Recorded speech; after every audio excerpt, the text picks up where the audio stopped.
नमस्ते विद्यार्थी मित्रांनो, मी विनोद घोरपडे.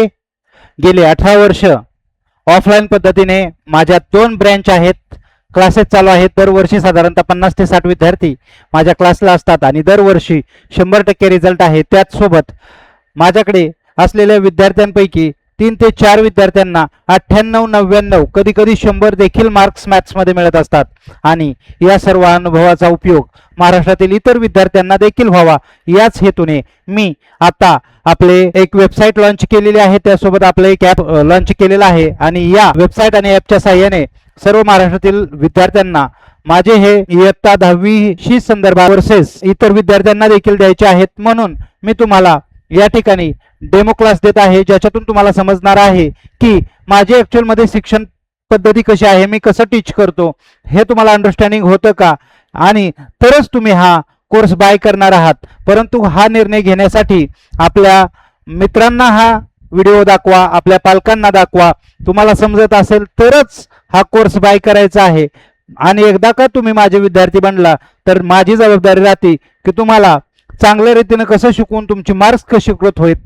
तर पाहूयात, चांगल्या रीतीने तुम्हाला शिकवून तुमचे सगळे डाऊट्स क्लिअर करून तुम्हाला मार्क्स कसे जास्त मिळतील याच्याकडे माझं लक्ष राहील. तर सुरू करूयात आपण मॅथ्स 2 चा डेमो.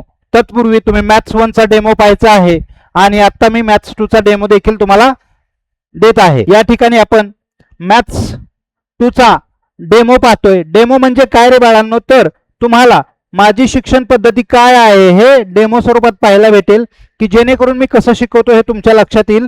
मग आपल्याला डेमो क्लास पाहायचा आहे, तर याच्यासाठी आपण इयत्ता 10वी मधील सिमिलॅरिटी म्हणजे समरूपता या पाठाची निवड केलेली आहे. आणि माझ्या शिक्षण पद्धतीमध्ये आपण मिक्स्ड लँग्वेज वापरतो, जेणेकरून मराठी मीडियमचे विद्यार्थी असतील किंवा सेमीचे असतील किंवा इंग्लिश मीडियमचे विद्यार्थी असतील त्यांना देखील हा कंटेंट समजायला सोपा जाईल. तर डेमोमध्ये मी फक्त प्रॅक्टिस सेट 1 आणि एक थेरम आहे, त्याला पीपीटीचा थेरम बोलतात, हे टीच करणार आहे. बघा बाळांनो, इयत्ता 10वी मधील ज्याला आपण भूमिती म्हणतो किंवा जिओमेट्री म्हणतो, आणि आता बरेचसे शब्द प्रयोग बदलून मॅथ्स 2 असा शब्द प्रयोग यूज करतात. तर याच्यामध्ये जे पहिलं पाठाचं नाव आहे ते आहे समरूपता. खासियत सांगतो, धड्याचं टायटल बरंचसं काय सांगत असतं, परंतु धड्याचं टायटल मध्ये जेवढा अर्थ आहे तो पहिल्या प्रॅक्टिस सेट मध्ये कधीच नसतो. तो दुसऱ्या किंवा तिसऱ्या प्रॅक्टिस सेट मध्ये या समरूपता या शब्दाचा, या सिमिलॅरिटी या शब्दाचा आपल्याला वापर होणार आहे. परंतु आपल्याला कॉन्सेप्ट समजणं गरजेचं आहे. ही संकल्पना काय आहे हे समजून घेऊयात. समरूपता म्हणजे काय, तर तुम्ही इयत्ता 9वी मध्ये असताना तुम्ही पाहिलं असेल कॉन्ग्रन्स ऑफ ट्रायंगल, बरोबर, त्रिकोणाची एकरूपता हा शब्द पाहिला आहे, बरोबर. आता एकरूपता आणि समरूपता याच्यामध्ये फरक काय आहे ते सांगण्याचा प्रयत्न करतो. हे जर तुम्हाला कॉन्सेप्ट क्लिअर झाली तर पाठ समजायला सोपं जातं. आता कॉन्ग्रन्स याच्यासाठीचे जे साइन यूज केलं जातं ते साइन असतं इज इक्वल टू प्लस वरती अर्धा एस असतो, आणि या सिमिलॅरिटीमध्ये फक्त आडवा एस असतो. याच्यामध्ये इज इक्वल टूचं साइन नसतं. डिफरन्स पहिला क्लिअर झाला का तुम्हाला, एकरूपतेचं साइन कसं असतं आणि सिमिलॅरिटीचं साइन कसं असतं. मग याच्यातला फरक काय, कॉन्ग्रंट मध्ये काय असतं माहिती आहे का, आकार आणि मापे म्हणजे त्याचं जे मेजर आहे आणि जे फिगर आहे त्याची साईज आहे हे सेम असतात, म्हणजे एकसारखे असतात, समान बोलूयात आपण त्याला. डन. या दोन्ही गोष्टी सेम असतात. कोणत्या, त्याची आकृती आणि मापे देखील समान असतात. परंतु कॉन्ग्रन्स दाखवायचं असेल, सिमिलॅरिटी दाखवायचं असेल तर मिनिमम 2 फिगर्स, 2 आकृत्या लागतात. मग आपण त्रिकोणाबाबत दाखवू शकतो, चौकोनाबाबत दाखवू शकतो, परंतु आपण इथं त्रिकोणाचा विचार करतोय तर पाहूयात. या ठिकाणी बघा एक ट्रायंगल आहे, या ठिकाणी एक ट्रायंगल आहे. ओके, दोघांचा आकार सेम आहे का, आहे. आता माप सेम आहेत का, तर बघा या ठिकाणी 5 आहे, या ठिकाणी 6 आहे, या ठिकाणी 7 आहे. इथं पण 5, इथं पण 6, इथं पण 7. जर अशा स्वरूपाची आकृती आली तर बघा इथं आकार देखील सेम आहे आणि मापे देखील सेम आहेत, म्हणून हे दोन्ही ट्रायंगल कॉन्ग्रंट आहेत असं बोलतो आपण. कॉन्ग्रंट एकरूप आहेत असं बोलतो, बरोबर. समजलं तुम्हाला. ज्याच्यामध्ये आकार आणि मापे सेम असतात त्यांना कॉन्ग्रंट बोलतात. मग प्रश्न पडतो समरूप कोणाला बोलतात, म्हणजे सिमिलर कोणाला बोलतात, म्हणजे समरूप कोणाला बोलतात. ओके, तर समरूप मध्ये काय असतं बाळांनो, फक्त आकार सेम असतो, आकार सेम असतो, फक्त एकच गोष्ट सेम असते, मापे सेम नसतात. सिंपल आहे. बघा आता एक आकृती काढली मी या ठिकाणी, हा ट्रायंगल आहे, याचा आकार सेम आहे, याचा पण आकार सेम आहे, म्हणजे दोन्हीही ट्रायंगल आहेत, परंतु मेजर जर चेक केले तर याचा अँगल मोठा आहे, याचा अँगल छोटा आहे. सपोज इथं 5 6 7 असेल तर इथं 3 4 2 असेल, असं समजून चालू. म्हणजे ज्या फिगरमध्ये आकार फक्त सेम असतो त्याला सिमिलर बोलतात, त्याचं साइन असं असतं. आणि एकरूपमध्ये आकार देखील समान असतो आणि मापे देखील सेम असतात. तर तुम्हाला समरूपता याशी रिलेटेड संकल्पना लक्षात आली असेल अशी आशा करतो. आणि ज्यावेळेस आपल्याला पुढे समरूपतेबद्दल अधिक माहिती पाहिजे आहे त्यावेळेस आपण त्याचा अभ्यास करणारच आहोत. आता आपल्याला या पाठामध्ये एंटर करायचं असेल तर आपल्याला काय बेसिक नॉलेज आवश्यक आहे, म्हणजे आपल्याकडे कुठलं बेसिक नॉलेज असलं पाहिजे, म्हणजे बेसिक गणिती क्रिया कुठल्या आपल्याला जमल्या पाहिजेत, हे खूप महत्वाचं आहे. कारण बेसिक जर कच्चा असेल तर त्या विद्यार्थ्याला गणित हार्ड वाटतं. आणि माझा इयत्ता 10वी साठी मी बेसिकचा कोर्स फ्री ऑफ कॉस्ट देत असतो, त्याच्यामुळे अगोदर बेसिकचा क्लास पूर्ण केल्यानंतरच आपण 10वीच्या सिलेबसला सुरुवात करणार आहोत, हे पण डोक्यात ठेवा. त्याच्यामुळे आता आपण या ठिकाणी कॉन्सन्ट्रेट करूयात की या पाठामध्ये आपल्याला अभ्यास करायचा असेल तर कोणत्या स्वरूपाचं आपल्याकडे बेसिक नॉलेज असलं पाहिजे. तर बेसिक नॉलेजमध्ये सर्वात पहिली गोष्ट आपल्याकडे असली पाहिजे, आपल्याला सिम्प्लिफाय करता आलं पाहिजे. बरोबर, म्हणजे सरळ रूप देता आलं पाहिजे, रिड्यूस फॉर्म करता आला पाहिजे. उदाहरणार्थ या ठिकाणी 25 आहे, या ठिकाणी 3 आहे, सॉरी 5 आहे. मग 5 ने 25 ला भाग कसा जातो, तर हे या ठिकाणी जमलं पाहिजे. 5 एके 5, 5 5 25, म्हणजेच याचं उत्तर येतं 5/1 किंवा फक्त 5 लिहिलं तरी चालतं, कारण डेनोमिनेटरला जो 1 असेल तर तो नाही लिहिला तरी चालतो. या स्वरूपाचं एक नॉलेज तुमच्याकडे असलं पाहिजे. त्याच स्वरूपात तुमच्याकडे क्रॉस मल्टिप्लिकेशन म्हणजे तिरकस गुणाकार कसा केला जातो हे पण आपल्याला माहित पाहिजे. तिरकस गुणाकार हे एक आपल्याला बेसिक नॉलेजमध्ये आयडिया असल्या पाहिजे, तरच आपण या स्वरूपाचे एक्झाम्पल सोडवू शकतो. त्याचंही एक एक्झाम्पल पाहूयात आपण. 3/5 आहे आणि इकडं x/9 आहे. तर आपण क्रॉस मल्टिप्लिकेशन करतो म्हणजे नक्की काय करतो तर हे समजून घ्या. या ठिकाणी आपण इथं 3 ने 9 ला गुणणार आहे आणि x ने 5 ला गुणणार आहे. ओके, मग x ने 5 ला गुणलं, 5 गुणिले x बरोबर 3 गुणिले 9 आलं. मग 5 गुणिले x केल्यावरती 5x येतं आणि 9 3 जा 27 येतं. ओके, मग x आणि 5 मध्ये कसलं चिन्ह आहे, x आणि 5 मध्ये मल्टिप्लायचं साइन आहे. मग मल्टिप्लाय जर राईट साईडला जात असेल तर काय होतं बाळांनो, डिवाइड होतं. मग याचं उत्तर येतं 27/5, कारण हे रिड्यूस होत नाही. मग अशा स्वरूपाचं बेसिक नॉलेज तुम्हाला या पाठामध्ये आवश्यक आहे, तरच आपण चांगल्या रीतीने एक्झाम्पल सॉल्व करू शकतो. त्याचसोबत अजून एक महत्त्वाची गोष्ट आहे, हा जो सिमिलरिटी पार्ट आहे तो ट्रायंगलशी संबंधित आहे. बरोबर, मग ट्रायंगलशी संबंधित थोडेसे आयडियाज आपल्याला असणं गरजेचं आहे. त्या कोणत्या, तर त्रिकोण म्हणजे काय त्याची व्याख्या, त्रिकोणाला 3 बाजू असतात, त्रिकोणाला 3 साईड असतात, हे आपल्याला आयडिया माहीत असणं गरजेचं आहे. त्याचसोबत अजून एक गोष्ट गरजेची आहे ती म्हणजे एरिया ऑफ ट्रायंगल, म्हणजे त्रिकोणाचे क्षेत्रफळ. याचं सूत्र देखील आपल्याला माहित पाहिजे. त्रिकोणाच्या क्षेत्रफळाचं सूत्र काय आहे, 1/2 इंटू बेस इंटू हाईट आहे ना रे, 1/2 पाया गुणिले उंची. तर हे देखील आपल्या नॉलेजमध्ये असणं गरजेचं आहे, तर आपल्याला या पाठातील एक्झाम्पल सहज सोपी जातात. बघा बाळांनो, मी कोणताही कंटेंट शिकवत असताना तो कंटेंट जर आपल्याला चांगल्या रीतीने समजवायचा असेल किंवा समजून घ्यायचा असेल तर त्याच्यासाठी आवश्यक आपल्याला बेसिक नॉलेज काय असलं पाहिजे याचं मी प्रत्येक वेळेस तुम्हाला आयडिया देईल, जेणेकरून तुमचं मेंदूमध्ये ते रिवाइज होईल आणि आपल्याला एक्झाम्पल सोडवायला मदत होईल. चला आपण पुढे जाऊयात. आपण या डेमो लेक्चरमध्ये जे मॅथ्स 2 चे कंटेंट पाहणार आहोत त्याच्याबद्दल थोडंसं जाणून घेऊयात. आपण पाहणार आहोत जे कंटेंट आहेत ते आहेत ratio of area of 2 triangles, म्हणजेच 2 त्रिकोणांच्या क्षेत्रफळांचे गुणोत्तर. मग याच्यामध्ये 2 त्रिकोणांच्या क्षेत्रफळाचे गुणोत्तर पाहायचंय, परंतु आपल्या बेसिक नॉलेजमध्ये एका त्रिकोणाच्या क्षेत्रफळाचं सूत्र आपल्याला माहित पाहिजे. हे मी बेसिकमध्ये सांगितलं, ते तुम्ही नोट डाऊन करून घेतलेलं आहे. त्याच स्वरूपात दुसरा घटक पाहायचा आहे आपल्याला, बेसिक प्रोपोर्शनॅलिटी थेरम, त्यालाच मराठीमध्ये बोलतात प्रमाणाचे मूलभूत प्रमेय. आता आजपासून B for basic, P for proportionality आणि टी फॉर थेरम. तर आजपासून या थेरमसाठी शॉर्टकट यूज करूयात आपण बीपीटी. मग मी बोलेल बाळांनो तुमचं बीपीटीचं थेरम समजलं का तुम्हाला? तुमचं बीपीटीचं थेरम तुम्हाला लिहिता येतंय का? तर यापुढे ओळखायचं बीपीटी म्हटलं की प्रमाणाचे मूलभूत प्रमेय आहे म्हणजेच बेसिक प्रपोर्शनॅलिटी थेरम आहे. ओके, चला पुढे बघा बाळांनो, आपण आपल्या पहिल्या कंटेंटला सुरुवात करूयात. कंटेंट आहे ratio of area of two triangles, म्हणजे दोन त्रिकोणांच्या क्षेत्रफळांचे गुणोत्तर. आता या ठिकाणी आपल्याला क्षेत्रफळ समजलं, एरिया असतो. गुणोत्तर म्हणजे काय हे समजणं भाग आहे. गुणोत्तर दोन स्वरूपात लिहितात, या स्वरूपात एक आणि अपॉन स्वरूपात देखील लिहितात. मग गुणोत्तरात आपल्याला सिंप्लिफाय करणं ही बेसिकमध्ये मी सांगितलेलं आहे. मग या ठिकाणी आपल्याला आवश्यक असणाऱ्या गोष्टी कोणत्या आहेत तर ते आपण सर्वात पहिल्यांदा पाहिलं एरिया ऑफ ट्रायंगल म्हणजे त्रिकोणाचे क्षेत्रफळाचं जे सूत्र पाहिलं ते सूत्र आपल्याला माहीत असणं गरजेचं आहे. 1/2 इंटू बी इंटू एच हे आपलं सूत्र होतं, हे आपल्याला माहीत आहे. ओके, आता याच्याच आधारे या पाठामध्ये किंवा याच्याच आधारे आपल्याला आवश्यक असणारे जे इतर सूत्र आहेत ते आपण तयार करूयात. आपल्याला इथं काय पाहायचंय, दोन त्रिकोणांच्या क्षेत्रफळाचे गुणोत्तर. मग पहिल्या त्रिकोणाचे क्षेत्रफळ छेद दुसऱ्या त्रिकोणाचे क्षेत्रफळ असं आपण लिहिणार. मग पहिल्या त्रिकोणाचे क्षेत्रफळ काय असतं 1/2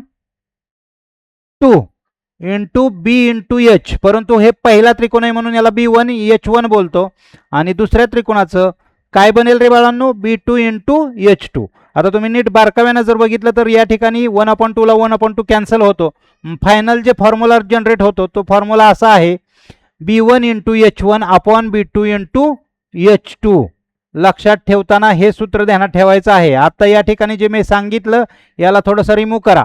सूत्र आहे A1 upon A2 is equal to B1 into H1 upon B2 into H2. आता हे कसं तर तुम्हाला समजून सांगण्यासाठी बघा या ठिकाणी मी एक फिगर काढतो. ट्रायंगल, ओके, हा एक ट्रायंगल आणि तुम्ही नीट बघा याची उंची जर इथं काढली, याची उंची इथं काढली, त्याचसोबत याचा पाया काय होतोय, हा पाया होतोय, याचा हा पाया होतोय. मग दोन भिन्न वेगवेगळे त्रिकोण आहेत म्हणून पहिल्या त्रिकोणाचा पाया गुणिले पहिल्या त्रिकोणाची उंची, तसेच दुसऱ्या त्रिकोणाचा पाया गुणिले दुसऱ्या त्रिकोणाची उंची, हे तुमच्या लक्षात येत असेल. ओके, मग आता आपण थोडंसं याला ऍडिशन करूयात की याला नावं जर मी दिली ABC आणि याला नाव दिलं PQR. ओके, याची उंची झाली AD, याची झाली S. तर तुम्हाला सांगितलं मी बाळांनो मला या ठिकाणी B1 इंटू H1 टाकून दाखवा. तर तुम्ही पहिल्या त्रिकोणाचं काय टाकणार, पाया काय आहे, पाया BC, उंची काय आहे AD. ओके, तसेच दुसऱ्या त्रिकोणाचा पाया QR, याची उंची PS. ओके, जमलं की नाही तुम्हाला दोन त्रिकोणांच्या क्षेत्रफळाचं गुणोत्तर काढायला. पण या ठिकाणी A1 अपॉन A2 ला काय लिहिणार आपण, एरिया ऑफ ट्रायंगल ABC हे पहिला त्रिकोण आणि एरिया ऑफ ट्रायंगल PQR हा दुसरा त्रिकोण.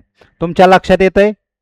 अशा स्वरूपात आपले सूत्र बनतात आणि आपल्याला याच्यातल्या सूत्रांचा स्टडी करायचा आहे. त्याच्यामुळे मी तात्पुरत्या स्वरूपात या ठिकाणी जे आता तुम्हाला ट्राय करून दाखवलं हे इरेज करतोय. आपण फक्त प्रथम आता सूत्र पाहूयात कशी सूत्र बनत असतात. त्याच्यानंतर ना दुसरं सूत्र बनतं, ते सूत्र आहे पहिल्या त्रिकोणाचे क्षेत्रफळ छेद दुसऱ्या त्रिकोणाचे क्षेत्रफळ is equal to B1 upon B2.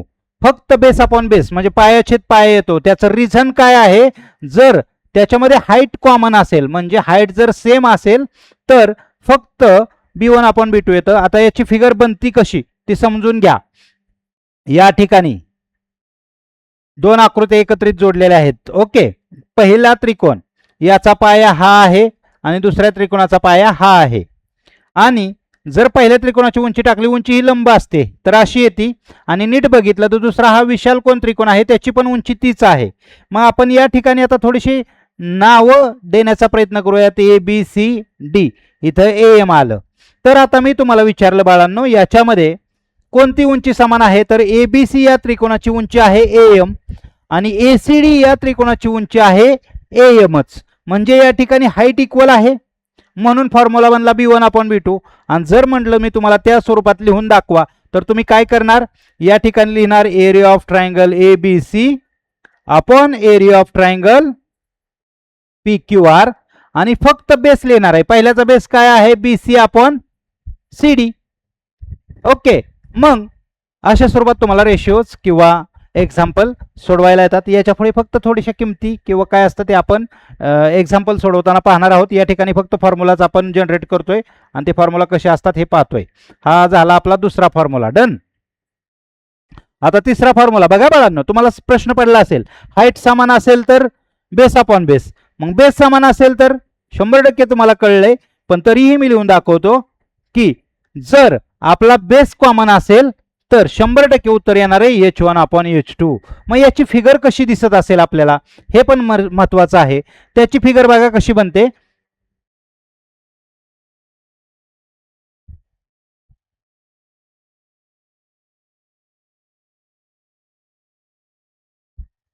A B C D. तुम्ही दोन्ही मध्ये नीट विचार करा. पहिला त्रिकोण आहे एबीसी, याच्यामध्ये बीसी हा बेस आहे. दुसरा त्रिकोण आहे डीबीसी, याच्यामध्ये देखील बीसी हा बेस आहे. म्हणजे बेस कॉमन आहे किंवा इक्वल आहे. जर बेस कॉमन असेल तर रेशिओ येतो H1 अपॉन H2, म्हणजे तुमचं उत्तर येणार आहे AC upon BD. Okay done. हे झालं तिसरं सूत्र. आता बघा बाळांनो, मग अजून काही काही विद्यार्थ्यांना प्रश्न पडेल, सर हाईट कॉमन आहे म्हणून base upon base, base common आहे म्हणून H1 अपॉन H2. मग जर बेस पण कॉमन आलं आणि हाईट पण कॉमन आलं किंवा समान आली तर उत्तर काय, तर सूत्र काय, तर त्याचा फॉर्म्युला बनतो A1 is equal to A2. म्हणजे त्याचा एरियाच इक्वल असतो.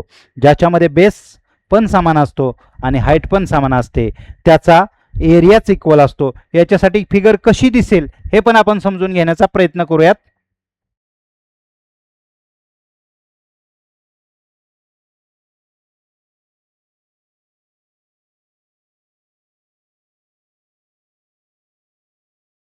पहिल्या त्रिकोणाचं नाव आहे एबीसी आणि इथं डी. नीट विचार करा. पहिला एक त्रिकोण जनरेट होतोय एबीसी आणि दुसरा त्रिकोण होतोय बीडीसी. ओके, याच्यामध्ये जर तुम्ही नीट पाहिलं तर तुम्हाला बेस हा बीसी समान दिसतोय, परंतु तुम्हाला हाईट समान दिसत नाहीये. याच्यामध्ये एक कंडिशन दिलेली असते, दोन लाईन या पॅरलर असतात. पॅरलर म्हणजे समांतर असतात. हे एक कंडिशन वाढीव दिलेली असते. मग जर दोन लाईन पॅरलर असतील तर त्याच्यामधलं अंतर समान असतं. जसं रेल्वेचा रूळ हा पॅरलर असतो. पॅरलर असेल तर इथं हाईट मोजली पुढे हाईट मोजली तरी सेम राहते. मग याची देखील हाईट म्हणजे या त्रिकोणाची हाईट इथं टाकली, या त्रिकोणाची हाईट इथं टाकली तरी दोघांची हाईट इक्वलच येणार आहे, कारण त्या ठिकाणी पॅरलर दिलेलं असतं. हे तुम्हाला समजून सांगण्यासाठी मी आकृती इथं जनरेट केलेली आहे. आणि जर त्याच्यामध्ये बेस पण कॉमन आहे आणि हाईट पण कॉमन आहे तर त्याचा एरियाच कॉमन असतो. मग तुम्हाला या ठिकाणी लक्षात काय ठेवायचं आहे, तर हे 4 फॉर्म्युलाज लक्षात ठेवायचे आहेत. 1 2 3 4. Okay done. त्याच्या आकृत्याही तुमच्या लक्षात आल्या. आता सर्वात महत्त्वाची गोष्ट राहिली, हे फॉर्म्युला लक्षात कसे ठेवायचे आणि लक्षात ठेवले तर त्यांचा यूज कसा करायचा. त्याच्यासाठी आपल्याकडे एक ट्रिक्स आहे. मी त्याला शिकवत असताना बोलतो डबडा लॉजिक. म्हणजे काय, जास्त डोकं न लावता ध्यानात ठेवण्याजोगी लॉजिक असते, त्याला डबडा लॉजिक बोलायचं. ते लॉजिक कसं आहे मी तुम्हाला सांगण्याचा प्रयत्न करतो. बघा आता याच्यामुळे सूत्रांचा यूज पण आपल्याला समजतो आणि आपली गणितं चुकत देखील नाहीत. बघा आता बाळांनो ट्रिक्स काय आहे. बघा बाळांनो, आता आपण ट्रिक्स समजून घेऊ काय आहे. तर ते ट्रिक्स समजण्यासाठी लक्ष द्या. हे फॉर्म्युलाज लक्षात कसे ठेवायचे, तर डबडा लॉजिक सांगतो मी तुम्हाला काय आहे. ज्या एक्झाम्पल मध्ये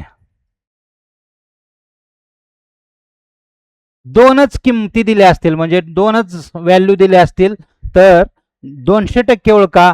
त्याच्यामध्ये एकतर हा फॉर्म्युला बसणार आहे किंवा हा फॉर्म्युला बसणार आहे. लक्षात येते का काय तुमच्या, कारण इथं फॉर्म्युल्यामध्ये बघा B1 अपॉन B2, इथं H1 अपॉन H2, म्हणजे आपल्याला दोनच घटक लागणार आहेत, इथंही दोनच घटक लागणार आहेत.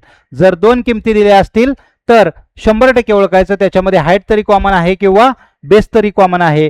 आणि जर 4 किमती दिल्या असतील तर सूत्र क्रमांक कितवं, 1 नंबरचं वापरायचं आहे. कारण बघा इथं 4 घटक आहेत, B1 into H1, B2 into H2. 4 values दिल्या तर 1 नंबरचं सूत्र वापरायचं, म्हणजे हे सूत्र वापरायचं. आणि जर दोनच किमती दिल्या असल्या तर या दोघांपैकी एक फॉर्म्युला वापरायचा हे आपल्या लक्षात आलं पाहिजे. हे डबडा लॉजिक झालं. एक्झाम्पलवरून कोणता फॉर्म्युला यूज करायचा हे सांगण्यासाठी. हा फॉर्म्युला मॅक्झिमम टाइम्स वापरावा लागत नाही. ज्या गणितामध्ये आहे त्या ठिकाणी मी तुम्हाला सांगण्याचा प्रयत्न करेल. चला आता आपल्या डबडा लॉजिकच्या साहाय्याने एक्झाम्पल सुटतात का हे देखील पाहणं गरजेचं आहे. तर जाऊयात आपण पुढे. आत्ताच आपण पाहिलं की मॅथ्स 2 मध्ये आपण एक डेमो क्लास घेतोय. त्याच्यामध्ये 1.1 हा सोडवणार आहे आणि त्याच्यासाठी आवश्यक असणारं जे गणित आहे ते देखील तुम्हाला सांगितलं. त्याचसोबत याच्यासाठी आवश्यक असणारे फॉर्म्युलाज देखील सांगितले आणि ते फॉर्म्युला कमी त्रासामध्ये कसे ध्यानात ठेवायचे यासाठी डबडा लॉजिक सुद्धा सांगितलं. त्याचा यूज कसा करायचा हे सुद्धा सांगितलं. आता प्रत्यक्षामध्ये आपण थोडीशी एक्झाम्पल घेऊन ते फॉर्म्युलाज कसे यूज केले जातात हे देखील पाहूयात. बघा या ठिकाणी मी तुम्हाला समजवण्यासाठी किंवा सांगण्यासाठी प्रॅक्टिस सेट 1.1 म्हणजे सराव संच 1.1 मधील पहिलं एक्झाम्पल घेतलेलं आहे. तुम्ही जर नीट हे एक्झाम्पल रीड केलं तर तुमच्या लक्षात येईल. Base of a triangle of a म्हणजे एका त्रिकोणाचा बेस हा 9 आहे. आता एक त्रिकोण आहे म्हणून आपण त्याच्यासाठी यूज करू B1. पहिल्या त्रिकोणासाठी 9. Okay done. अँड हाईट 5 आहे म्हणजेच पहिल्या त्रिकोणाची उंची 5 आहे. बरोबर का बाळांनो. एका त्रिकोणाचा पाया 9 उंची 5 दिलंय मराठीमध्ये.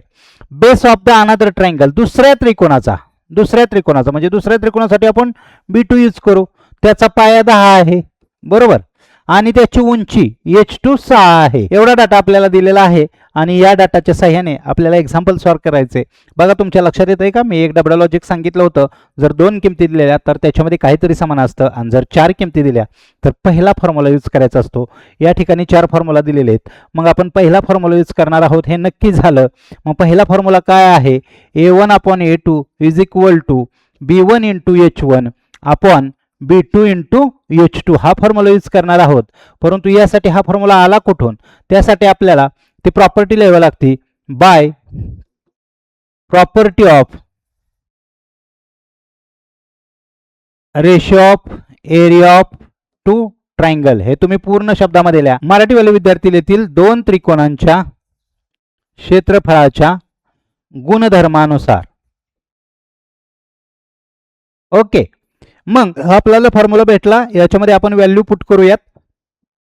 B1 × H1 B1 ची आणि H1 ची किंमत या ठिकाणी टाकायची आहे 9 × 5. तसेच B2 ची किंमत आहे 10 H2 ची आहे 6. आता नीट तुम्ही लक्षात घ्या. याच्या ठिकाणी मल्टिप्लाय करून घ्या. 9 × 5 = 45 9 × 5 = 45 माहित आहे तुम्हाला आणि 10 × 6 = 60 60.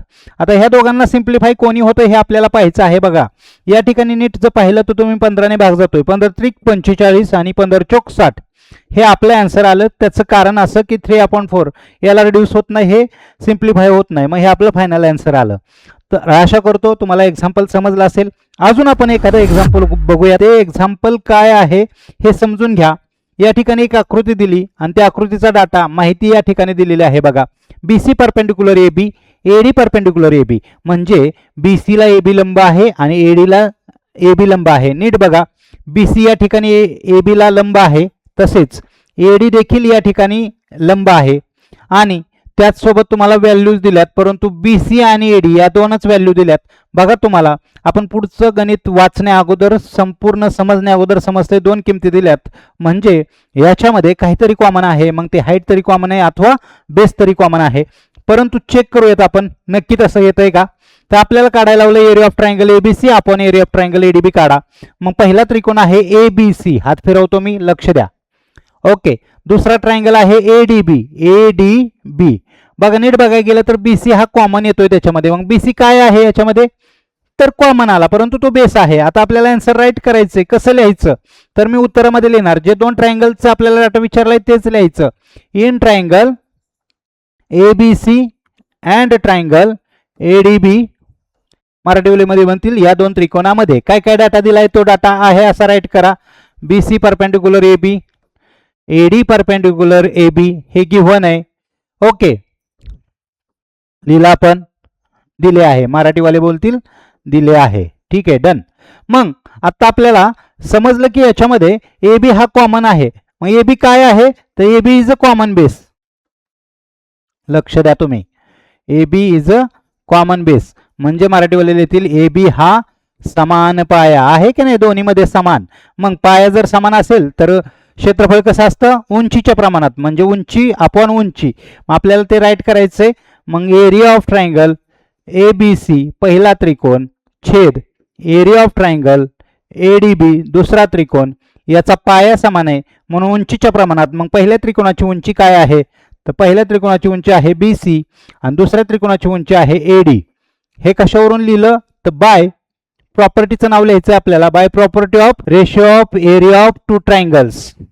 मराठीवाले म्हणतील दोन त्रिकोणांच्या क्षेत्रफळाच्या गुणधर्मानुसार.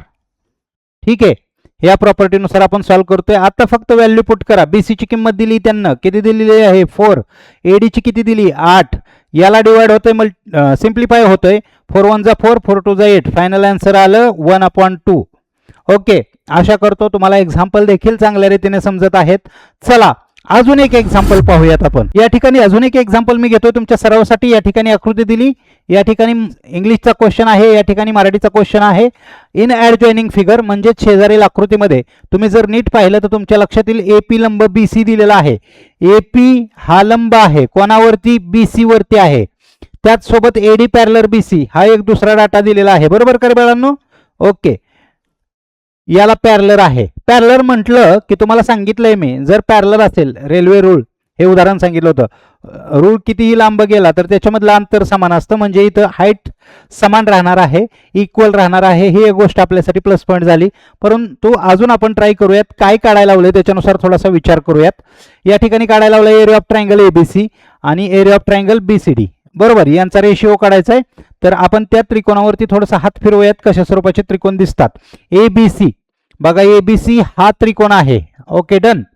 त्याच सोबत जर तुम्ही पाहिलं दुसरा त्रिकोण दिलाय बीसीडी, हात फिरवतो मी, बीसीडी हा त्रिकोण आहे. ओके, आता नीट बघा, या दोघांमध्ये बीसी हा कॉमन दिसतोय, परंतु ही जर हाईट बनली तर बीसी काय होतोय, पाया, म्हणजे पाया समान आहे. इथपर्यंत क्लिअर?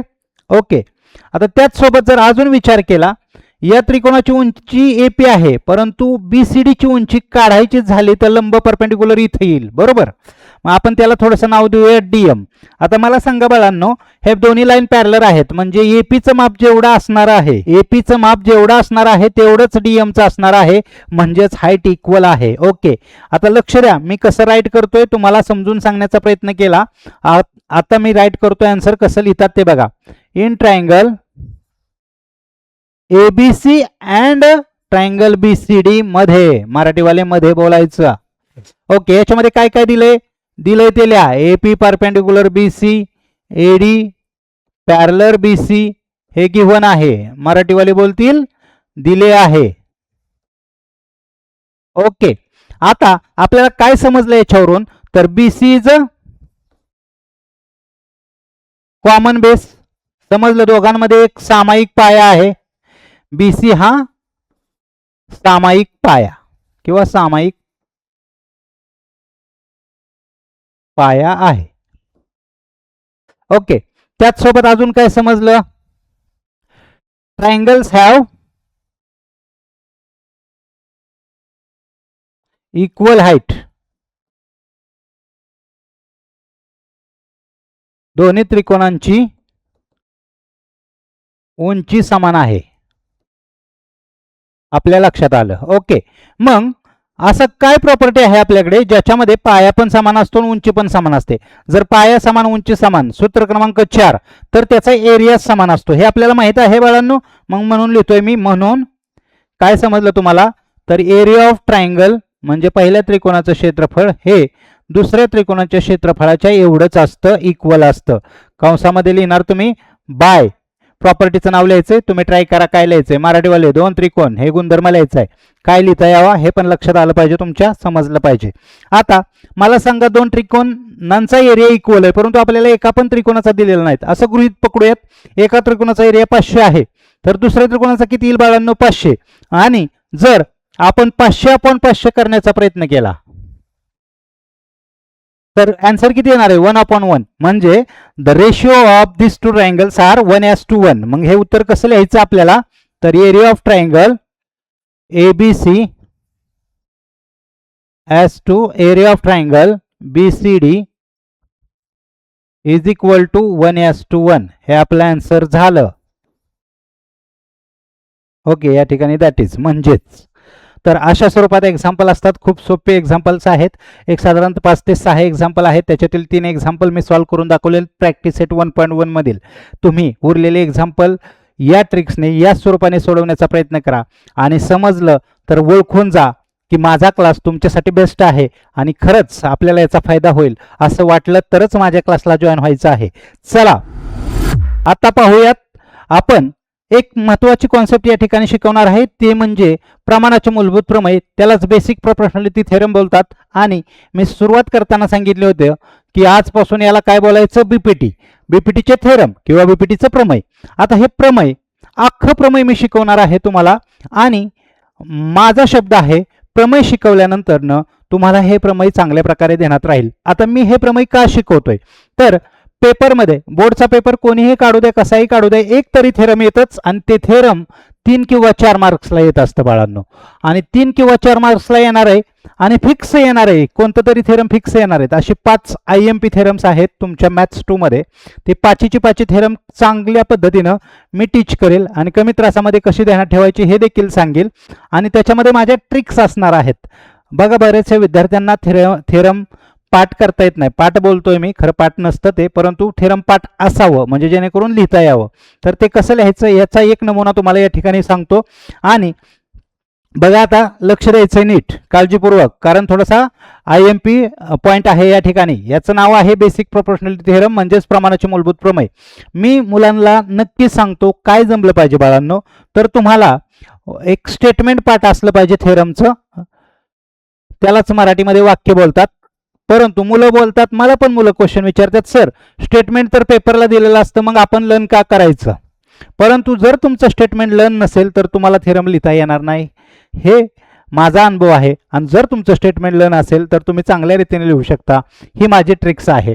बघा, स्टेटमेंट म्हणजे हे वाक्य तुम्ही पाठ करायचे. आता हे वाक्य पाठ करत असताना सुद्धा थोडंसं अगोदर सेमीला सांगतो, एवढं मोठं वाक्य कसं पाठ करायचं ते बघा. इफ, जर आणि देन ही आयडिया तुम्ही 9वी मध्ये शिकला असाल. थेरम आणि कॉन्व्हर्स मध्ये इफ आणि देनची वाक्य होती पहिल्या प्रॅक्टिस सेटमध्ये, पहिल्या धड्यामध्ये, तिसऱ्या प्रॅक्टिस सेटमध्ये. तर त्यामध्ये इफ आणि देन मध्ये कन्वर्ट करत होतो. स्पेशली त्याच्यामध्ये एक वाक्य होतं diagonals of rectangle are congruent. तर याच्यामध्ये तुम्ही इफ आणि देन बनवलं होतं. तर ते इफ आणि देन काय काम करत असतं हे सांगण्याचा मी प्रयत्न करतो. इफ हे गिव्हन मध्ये येतं, त्यालाच आपण पक्ष बोलतो मराठीमध्ये आणि इंग्लिशमध्ये गिव्हन बोलतो. आणि देनच्या पुढचं वाक्य हे साध्यमध्ये येत असतं, त्याला टू प्रू बोलतो. म्हणजे इथपासून इथपर्यंतचं वाक्य कॉमापर्यंत हे गिव्हनचा डाटा आहे आणि देन पासून हे टू प्रूचा डाटा आहे. हे लक्षात आलं पाहिजे. हेच जर लर्न असेल तर तुम्ही गिव्हन लिहू शकता, टू प्रू लिहू शकता आणि तुमची फिगर तुम्हाला काढता आली तर साधारणतः 4 पैकी 1.5 मार्काचा कार्यक्रम होतो. 1.5 मार्क्स आपल्याला भेटत असतात. म्हणून स्टेटमेंट पाठ असावं. तर ते स्टेटमेंट कसं पाठ करायचं हे देखील सांगतो. बघा बाळांनो, वाक्य कसं बोलायचं. If a line parallel to a महत्वाचा इथं, म्हणजे एक साइड ऑफ अ ट्रायंगल. इथपर्यंत थांबा, एकदमात इथपर्यंत बोलायचं. If a line parallel to a side of a triangle, एकदम घ्यायचा. Okay, then intersect the remaining sides in 2 distinct point. हा दुसऱ्या दामात बोलायचं. Intersecting the remaining sides in 2 distinct point.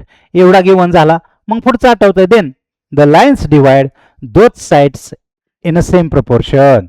तर समान प्रमाणात विभागतात. मराठीवाले तुम्ही कसं लर्न करणार. त्रिकोणाच्या एका बाजूला समांतर असणारी रेषा या ठिकाणी एकदम घ्यायचा. त्याच्या उरलेल्या 2 बाजूंना भिन्न बिंदू छेदत असेल, इथं दुसरा दम घ्यायचा. तर ती रेषा त्या बाजूंना एकाच प्रमाणात विभागते. हे आपल्याला सिद्ध करायचंय. Okay, done.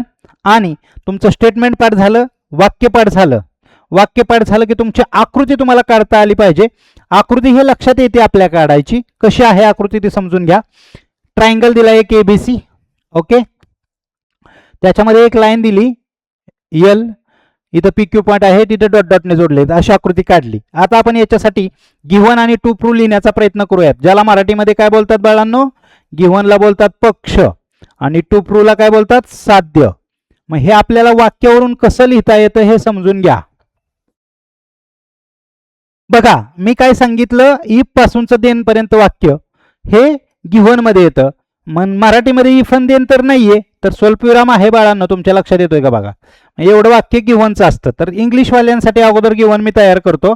जसं वाक्य दिलंय तसं, इफ अ लाईन, एक लाईन पॅरलर आहे टू अ साइड, एका बाजूला ऑफ ट्रायंगल, त्रिकोणाच्या एका बाजूला एक रेषा पॅरलर आहे. मग त्रिकोण कोणता सांगा मला. In triangle ABC. Okay done. याच्यामध्ये एक रेषा दिली, लाईन दिली, ती कोणती लाईन आहे.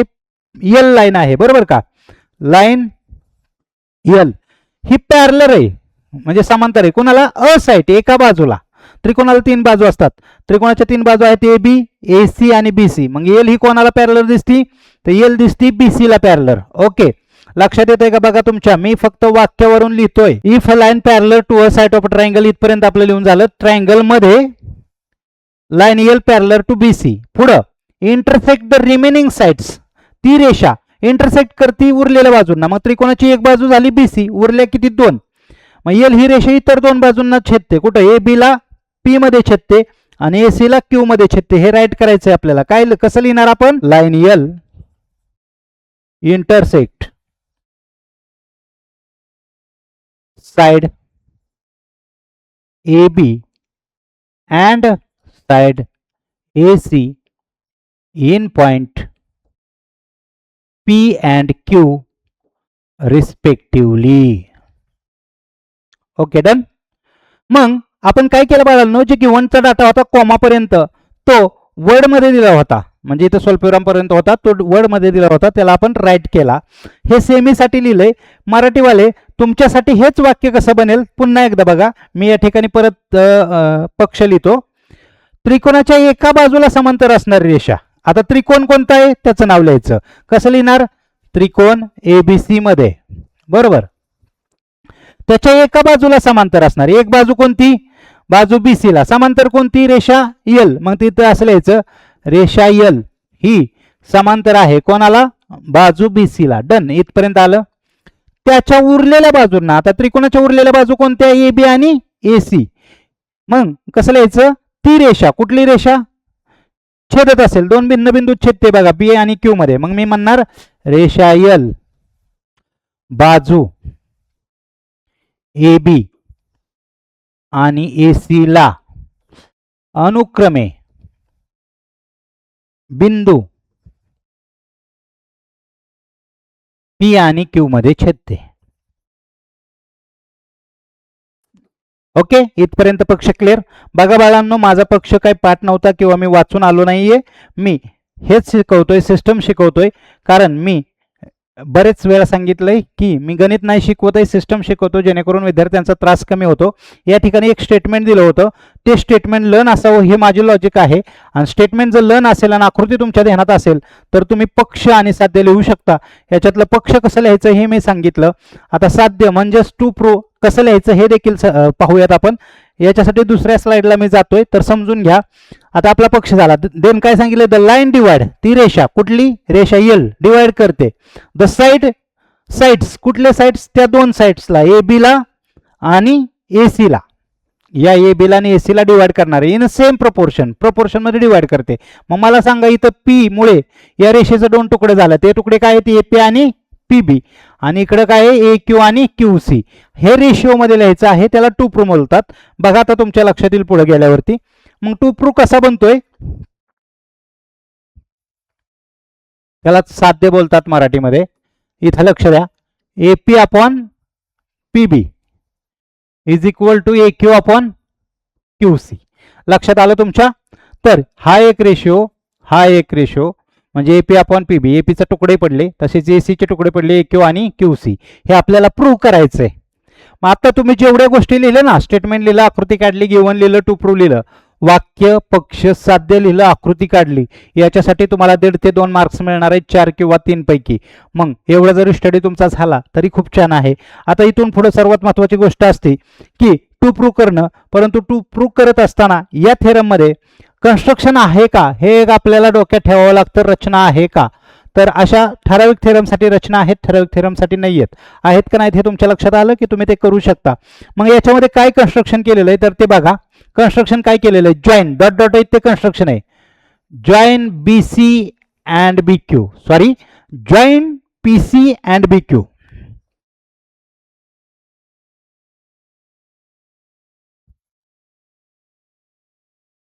ओके, पी सी आणि बी क्यू जोडले हे कन्स्ट्रक्शन आहे आणि याच्यानंतरनं चालू होतं ते म्हणजे प्रूफ, म्हणजेच सिद्धता. आता हे सिद्ध करायचं आहे बाळांनो आपल्याला, जे हे उत्तर आणायचे सिद्ध करून, याला साध्य आहे ते सिद्ध करायचे, ते सिद्ध करण्यासाठी कन्स्ट्रक्शनची मदत घेतली, कन्स्ट्रक्शन करावं लागतं. आता खास गोष्टीकडे येऊयात.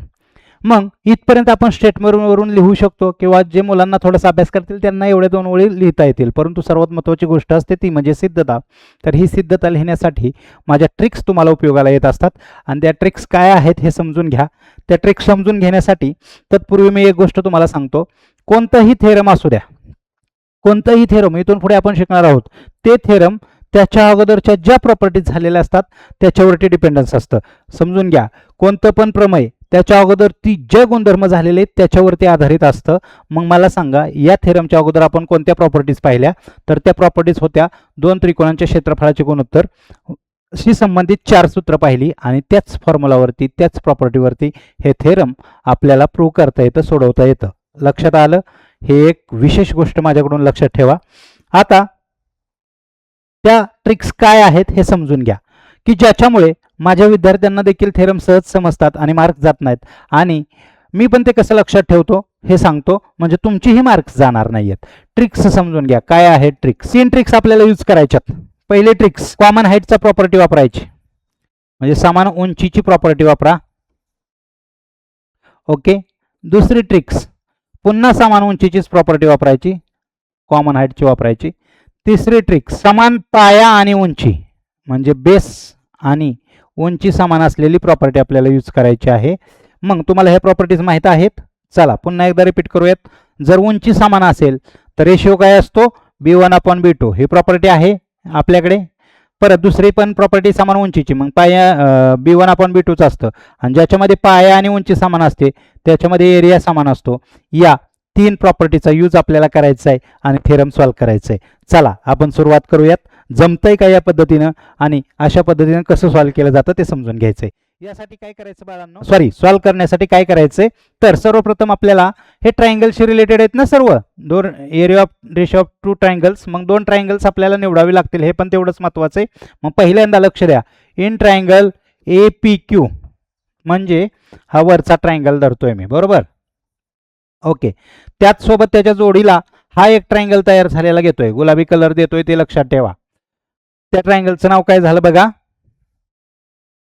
अँड ट्रायंगल PBQ आहे का तो ट्रायंगल. ओके. आता याच्यामध्ये जर विचार केला तर तुमच्या लक्षात काय येतंय, दोघांमध्ये कॉमन, मी काय बोललोय बघा, इथं ट्रिक्स तुम्हाला आठवेल, कॉमन हाईटची प्रॉपर्टी यूज करायची आहे आपल्याला. तर याच्यामध्ये PQ आहे का समान आहे, मग PQ is a common height.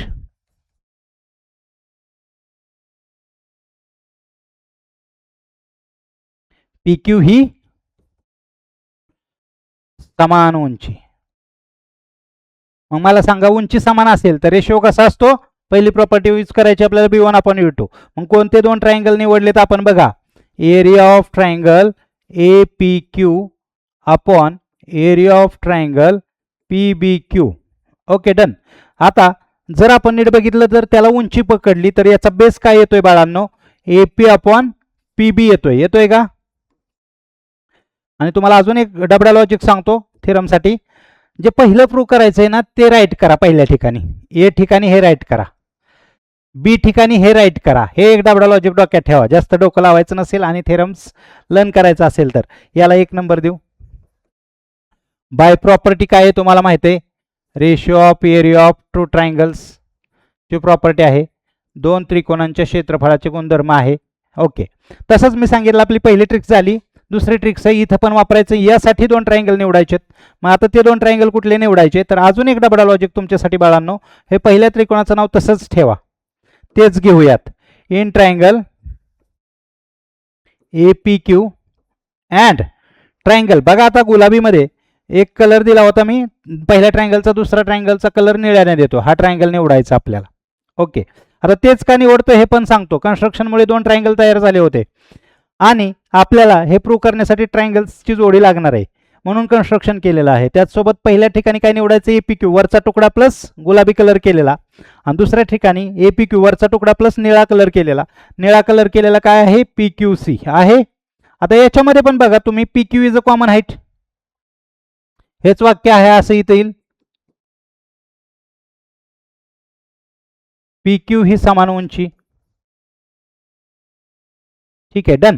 मग आता पी क्यू समान उंची असेल तर रेशिओ कसा असणार आहे बघा, area of triangle A P Q upon area of triangle P B Q, sorry P Q C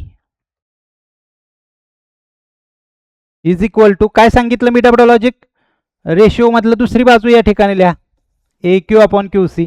आणि टेक्निकली जर बघितलं सायंटिफिकली तर बघा, या त्रिकोणांमध्ये ए पी क्यू हा एक त्रिकोण आहे, पी क्यू सी हा एक त्रिकोण आहे. याच्यामध्ये जर पी क्यू कॉमन घेतली तर हे त्याचे बेस येतील, ए क्यू अपॉन क्यू सी. झालं आपलं सिद्ध. मग डबल लॉजिक वापरा अथवा टेक्निकली वापरा, हे 2 नंबर आलं. प्रॉपर्टी सेम हीच प्रॉपर्टी या ठिकाणी राईट करायची. दुसरी ट्रिक्स आपण फॉलो केली. आता आपल्याला तिसरी ट्रिक्स वापरायची आहे. तिसरी ट्रिक्स काय, समान पाय आणि समान उंची. परंतु यासाठी 2 ट्रायंगल घ्यावं लागतील. या ठिकाणी आपण डोकं लावलं बघा, या ठिकाणी 2 ट्रायंगल्स घेतले. कसे घेतले, वरचा तुकडा, खाली तयार झालेला एक तुकडा. या ठिकाणी वरचा आहे तोच तुकडा, तयार झालेला दुसरा तुकडा. आता काय करायचं आहे तर बघा, लॉजिक सांगतो तुमच्या लक्षात येईल. याच्यातले दुसरे तुकडे फक्त तिसऱ्या प्रॉपर्टीसाठी चूज करायचे, निवडायचे.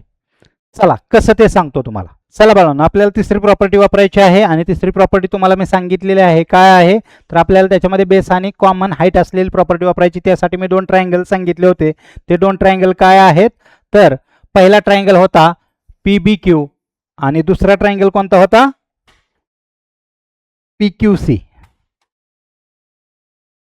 तर हे 2 ट्रायंगल आपल्याला चूज करायचे. मग मी कसं राईट करणार, in triangle P B Q and triangle P Q C. Okay, याच्यामध्ये तुम्ही जर नीट पहा, आता बघा बाळांनो, हे 2 ट्रायंगल आहेत ना. याच्यामध्ये हे लाईन पॅरलर आहे, आपल्याला अगोदर गिवन आहे. आणि तुम्हाला माहिती आहे 2 लाईन्स पॅरलर असतील तर त्याच्यामध्ये असणारे त्रिकोणची उंची समान असते. तर बघा, याची उंची पडते इथं, याची उंची पडते इथं. म्हणून काय म्हणणार, हाव इक्वल हाईट, याची उंची समान. आणि तुम्ही नीट बघा, ट्रायंगलचं नाव मी पुन्हा घेतो, तुमच्या लक्षात येईल. पहिला ट्रायंगल काय आहे बाळांनो, पी बी क्यू म्हणजे इथं पी क्यू जोडला जातोय, आणि पी क्यू सी म्हणजे इथं पी क्यू जोडला जातोय. तर P Q is a common base, समान उंची, and P Q is a common base. P Q हा समान पाया. ठीक आहे, मग पाया समान उंची समान, तर रेशिओ काय असतो, एरिया ऑफ ट्रायंगल जो बनलाय P B Q is equal to area of triangle P Q C. हे सिद्ध होतं, याला 3 नंबर बोलतो आपण. आणि प्रॉपर्टी काय आहे, by ratio of area of 2 triangles, म्हणजे 2 त्रिकोणांच्या क्षेत्रफळाच्या गुणधर्मानुसार आपण हे फाइंड आउट केलं. आता लक्ष द्यायचंय, फ्रॉम 1 to 3 आपण फायनलकडे चाललोय. फ्रॉम 1 2 and 3, 1 2 3 वरून 1 मध्ये आपण काय सिद्ध केलं होतं, पुन्हा एकदा बघा. 2 मध्ये काय सिद्ध केलं होतं ते पण बघूयात. 1 मध्ये आपण काय सिद्ध केलं होतं, 1 नंबर पाहून घ्या तुम्ही सर्वांना. 1 नंबर हा आहे area of triangle A P Q upon P B Q, बरोबर. आणि 2 नंबर मध्ये सिद्ध केलं area of triangle A P Q upon P Q C. आणि आता तुम्ही पाहिलं 3 नंबर मध्ये आपण सिद्ध काय केलं तर ते दोन्ही ट्रायंगल इक्वल आहेत, बरोबर का. आता माझ्या एका प्रश्नाचं उत्तर द्यायचंय. या ठिकाणी पी बी क्यू आहे आणि या ठिकाणी पी क्यू सी आहे. मग पी बी क्यूचं माप पी क्यू सी एवढं आहे की नाही बाळांनो. हे आपण 3 नंबरला सिद्ध केलं. जर मी पी बी क्यूलाच पी क्यू सी बोललो तरी चालेल, कारण माप समान आहे. मग मी या ठिकाणी पी क्यू सी वापरलं तर तुम्हाला कसं दिसेल, area of triangle A P Q upon P Q C दिसतंय आणि area of triangle A P Q upon P Q C दिसतंय, म्हणजे दोन्ही इक्वल दिसतात. मग फ्रॉम 1 to 3 काय सिद्ध होतं ते पहा. आता 1 2 3 वरून आपल्याला सिद्ध काय होतंय ते बघा. Area of triangle A P Q जो 1 नंबर आहे तो या ठिकाणी राईट करा. Area of triangle P B Q is equal to area of triangle A P Q upon area of triangle P Q C. हे सिद्ध झालं. का सिद्ध झालं, 1 मध्ये एवढंच होतं, 2 मध्ये एवढंच होतं बरोबर, 1 आणि 2. मग 3 मध्ये काय होतं तर PBQ आणि PQC समान आहेत, म्हणजे हे दोघं इक्वल आहेत. बघा आता नीट बघा, वरती अंश बघितला APQ आहे आणि खाली PQC कॉमन आहे. मग फ्रॉम 1 to 3 हे दोन्ही रेशिओ इक्वल झाले. जर रेशिओ इक्वल असतील तर त्याचा आलेला आन्सर सुद्धा इक्वल असणार आहे. मग पहिल्याचं आन्सर किती आलं होतं, APQ अपॉन PBQ आणि APQ अपॉन PQC यांचं जे 1 नंबर आणि 2 नंबर आलं होतं ते काय होतं एकदा बघा. आता लक्षात घ्या, इथं काय उत्तर आलं होतं AP अपॉन PB आणि इथं काय आलं होतं AQ अपॉन QC. जर याची लेफ्ट साईड इक्वल असेल तर त्याची राईट साईड सुद्धा इक्वल असणार आहे आणि हेच आपलं प्रूव्ह आहे जे आपल्याला प्रूव्ह करायचं होतं. आपलं थेरम संपतंय. बघा लास्टची स्टेप. मग मी इथं लिहिणार आहे AP upon PB is equal to AQ upon QC. Hence prove आपलं सिद्ध झालं. थेरम समजलं तुम्हाला? बघा बाळांनो, मी थेरम सांगण्यासाठी पुन्हा एकदा रिपीट करतो, तुमच्या लक्षात येईल काय केलं ते आणि तुम्हालाही थेरम चांगल्या रीतीने समजेल. या ठिकाणी आपलं स्टेटमेंट लर्न असावं, पाठ असावं. स्टेटमेंट म्हणजेच वाक्य पाठ झालं की आपल्याला पक्ष आणि साध्य लिहिता येत असतात. ते कसे लिहायचे हे देखील मी तुम्हाला सांगितलं. ई पासून कॉमापर्यंतचं जे वाक्य असतं ते गिव्हन मध्ये यूज केलं जातं आणि देन पासून पुढचं वाक्य असतं ते टू प्रूव्ह मध्ये यूज केलं जातं. म्हणजे स्वल्पविराम पर्यंतचं वाक्य हे पक्षामध्ये, स्वल्पविरामचं पुढचं वाक्य हे साध्यामध्ये यूज केलं जातं आणि ते या स्टेटमेंटवरून या आकृतीच्या मदतीने आपण ते स्टेटमेंट कसं कन्वर्ट केलं गिव्हन आणि टू प्रूव्ह मध्ये हे तुम्ही पाहिलं. गिव्हन पाहिला, या ठिकाणी टू प्रूव्ह देखील पाहिलं तुम्ही की कसं टू प्रूव्ह मी तयार केलेलं आहे. आणि आपल्याला हे थेरम प्रूव्ह करण्यासाठी जे या ठिकाणी मागितलेलं आहे हे दाखवण्यासाठी आपल्याला कन्स्ट्रक्शन करावं लागलं. कन्स्ट्रक्शन का करावं लागलं तर मी सांगितलेलं दिलेलं थेरम हे अगोदरच्या प्रॉपर्टीवरती डिपेंड होतं आणि अगोदरच्या प्रॉपर्टीज होत्या 2 ट्रायंगलच्या रेशोच्या. मग याच्यामध्ये 2 ट्रायंगल्स नव्हते, वरती एकच ट्रायंगल होता आणि कन्स्ट्रक्शन केल्यामुळे आपल्याला ते ट्रायंगल्स भेटले. मग आपण प्रूफ करण्यासाठी सिद्धतेसाठी गेलो असता तुमच्या लक्षात आलं की मी या ठिकाणी सर्वप्रथम ट्रिक्स सांगितल्या की कोणत्या ट्रिक्स यूज करायच्यात. म्हणजे 1 नंबरसाठी जी ट्रिक्स यूज करायची ती समान उंचीची प्रॉपर्टी, दुसऱ्यासाठी 2 नंबरसाठी आणि 3 नंबर अशा 3 नंबर्स तयार करायचे. त्या ठिकाणी 3 प्रॉपर्टीज तयार करायच्यात. मग याच्यासाठी आपल्याला 2 ट्रायंगल्स निवडावे लागणार होते. पहिल्या ठिकाणी आपण जोडी निवडली APQ अपॉन PBQ. हे 2 ट्रायंगल निवडत असताना आपल्या लक्षात आलं PQ हा समान उंची आहे. त्या ठिकाणी मी ट्रिक्स सांगितलेलीच आहे. मग समान उंची असेल तर त्याचा area of ratio of area of two triangles कसा असतो, 2 त्रिकोणाचे क्षेत्रफळ त्याच्या पायाच्या प्रमाणात असते, म्हणजे B1 अपॉन B2 असते. म्हणून AP अपॉन PB लिहिलं. या ठिकाणी पण तुम्हाला डबल लॉजिक सांगितलं. जर नाही आठवलं तर काय करा, जे टू प्रूव्ह मध्ये तुम्हाला सांगितलंय ते यूज करा. ठीक आहे, 1 नंबर झालं. त्याचप्रमाणे दुसरं तयार करत असताना पहिला त्रिकोण जो होता ना APQ तो ॲज इट इज ठेवला आणि दुसरा त्रिकोण म्हणजे ते कन्स्ट्रक्शनमुळे तयार झाला होता तो त्रिकोण आपण चूज केला या ठिकाणी. या ठिकाणी पण आपल्याला PQ ही समान उंची दिसली. याचा पण रेशिओ तयार केला, 2 नंबर काढलं, 1 2 तयार झाला. आपल्याला तिसरं प्रॉपर्टी यूज करायची होती. आपण तिसऱ्यासाठी काय डोकं लावलं, जे दोन्ही ट्रायंगल कन्स्ट्रक्शनमुळे तयार झाले होते ते दोन्ही ट्रायंगल चूज केले. ते ट्रायंगल्स होते PBQ आणि PQC. याच्यामध्ये जर नीट पाहिलं तर पॅरलल लाईनच्या मध्ये असल्यामुळे याच्यामध्ये हाईट समान होती आणि PQ हा समान बेस होता. ज्याच्यामध्ये बेस पण समान असतो आणि हाईट पण समान असते, त्यांचं एरियाच समान असतो. हे राईट केलं, हे 3 नंबर आपल्याला भेटलं. फ्रॉम 1 to 3 काय आलं तर फ्रॉम 1 to 3 हे सिद्ध झालं. परंतु तुम्हाला डबल लॉजिक सांगतो, जे 1 आहे 1 इज इक्वल टू 2 याची लेफ्ट साईड लिहा, डावी बाजू लिहा. 1 नंबरची आणि 2 नंबरची डावी बाजू वरती लिहा, तशीच 1 नंबरची 2 नंबरची उजवी बाजू खाली लिहा. अशा तऱ्हेने तुमचं थेरम होतं, पूर्ण होतं. आणि याच्यामध्ये मिनिमम 3 आणि जास्तीत जास्त 4 मार्क्सला थेरम येतं. बाळांनो 4 मार्क्स म्हणजे कमी नाही आहेत, कारण एका मार्कासाठी मुलांना स्ट्रगल करावं लागतं आणि 4 मार्काचा कार्यक्रम इतक्या छान पद्धतीने मी तुम्हाला सांगितलं आहे. आणि आशा करतो तुम्हाला याच्यावरती थेरम समजणार आहे. आणि हे तुम्ही काय करणार, ज्यावेळेस स्कूलमध्ये स्कूल टीचर टीच करतील त्यावेळेस तुम्ही टॅली करणार आणि कोणती ट्रिक्स वापरल्यावरती आपलं थेरम फास्ट होतंय हे तुमच्या लक्षात येईल. जे ॲडव्हान्स थोडेसे हुशार विद्यार्थी ते याच्यावरती स्टडी करून आपलं थेरम लर्न करून टाकतील, तेवढंच आपला त्रास कमी होईल. तर आत्ता या ठिकाणी मी तुम्हाला एक डेमो क्लास घेत असताना काही गोष्टी समजून सांगितल्या, बरोबर. याच्यामध्ये मी तुम्हाला मॅथ्स 2चं प्रॅक्टिस 1.1 मधील काही एक्झाम्पल्स घेतली आणि एक थेरम घेतलं. आणि हे तुम्ही सर्वांना मन लावून पाहिल्याबद्दल तुमचं सर्वप्रथम धन्यवाद, थँक्यू. आणि हा जर डेमो क्लास तुम्हाला आवडला असेल तर साहजिकच बाळांनो आवडल्यावरती रिप्लाय देणं महत्त्वाचं असतं. बेस्ट वाटलं तर बेस्ट म्हणा. आणि जर याच्यामुळे आपला फायदा होणार असेल असं वाटत असेल तर 100% तुम्ही जॉईन झालं पाहिजे आपल्या कोर्सला. इयत्ता 10वीचा मॅथचा कोर्स आपण घेतोय. हा कोर्स वेबसाईटवरती देखील उपलब्ध आहे आणि आपल्या मोबाईल ॲपवरती देखील उपलब्ध आहे. तुम्ही मोबाईल ॲप देखील आपलं यूज करून कोर्सेस घेणार आहात. याच्यामध्ये मी रेकॉर्डेड क्लासेस घेतोय. रेकॉर्डेड क्लासेस घेण्याच्या पाठीमागचं कारण सांगतो. जर लाईव्ह क्लास घेतले, पुन्हा एकदा रिपीट करतोय, जर आपण लाईव्ह क्लास घेतले तर तुमचा 1 तास जो वेळ लागतो ना, तो रेकॉर्डमध्ये 1 तासासाठी शिकवण्यासाठी, म्हणजे असं समजून चला एक घटक आहे, तो लाईव्ह क्लासमध्ये शिकवण्यासाठी तास लागतो, तोच या ठिकाणी अर्ध्या तासात कंप्लीट होतो. का? तर लाईव्ह क्लासमध्ये सुरुवातीचा कालावधी मुलं आलेत का, आवाज येतोय का, परत मध्ये शांत बसा वगैरे या गोष्टी असतात. आणि रेकॉर्डमध्ये फक्त कंटेंट चालू असतो, त्याच्यामुळे आपला वेळ वाचतो. आणि ज्या गोष्टीला थोडासा वेळ लागणार आहे त्याच्यासाठी जास्त वेळ का द्यायचा, म्हणून मी रेकॉर्डेड क्लासमध्ये येतोय. आणि याचा फायदा मुलांना अतिप्रमाणात होणार आहे, जास्त प्रमाणात होणार आहे याची मला खात्री आहे. कारण माझा 18 वर्षाचा अनुभव आणि त्याच्यामध्ये मी केलेलं संशोधन, या सर्व गोष्टी या कोर्सेसमध्ये होतात आहे आणि 100% तुम्हाला याचा फायदा होणार आहे.